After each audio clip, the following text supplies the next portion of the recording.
ధనురాశి వారికి కూడా చాలా ఇబ్బంది ఈ గ్రహస్థితి. ఎందుకంటే అర్ధాష్టమ రాహువే దోషకారకుడు, కొత్తగా వచ్చిన అర్ధాష్టమ శని, అర్ధాష్టమ రవి, అర్ధాష్టమ చంద్రుడు, 4 గ్రహాలు ప్రతికూలంగా ఉంటే శుక్రబుధులు యోగిస్తూ ఉంటారు.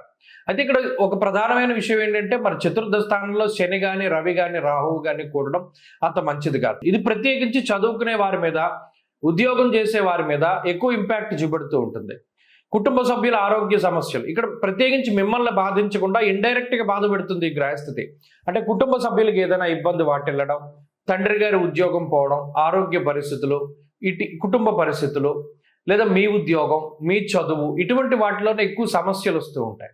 బంధువర్గంతో విరోధం కానీ, లేదా అప్పటికప్పుడు ఏదో మీ బండి ఏదో పాడైపోయింది, పక్కవాడి బండి తీసుకెళ్లారు, ఆ బండి ఎవడైతూ పోతాడు, లేదా ఆ బండికి ఏదో డ్యామేజ్ అవుతుంది, తీరా వచ్చి నీకు నేను ఇచ్చాను నువ్వు ఇలా పాడు చేసావని మీ మీద పడుతుంది నింద. అంటే ఇక్కడ నిందారోపణలు ఎదుర్కోవడం ఒకటి కనబడుతోంది. మీకు సంబంధం లేని విషయాల్లో మీరు బాధపడేటువంటి పరిస్థితులు ఉన్నాయి. అటు బంధువర్గం కానీ స్నేహవర్గం కానీ దూరం అయ్యేటువంటి పరిస్థితులు ఉన్నాయి. విదేశాల్లో ఉండేటువంటి ధనురాశి వారికి ఇది ప్రతికూలమైన ఫలితాన్ని ఇస్తుంది. ఎందుకు కరాఖండిగా చెప్పవలసి వస్తుందంటే తెలుసుకోవాలి టైం అన్నది ఎలా ఉంటుంది అన్నది.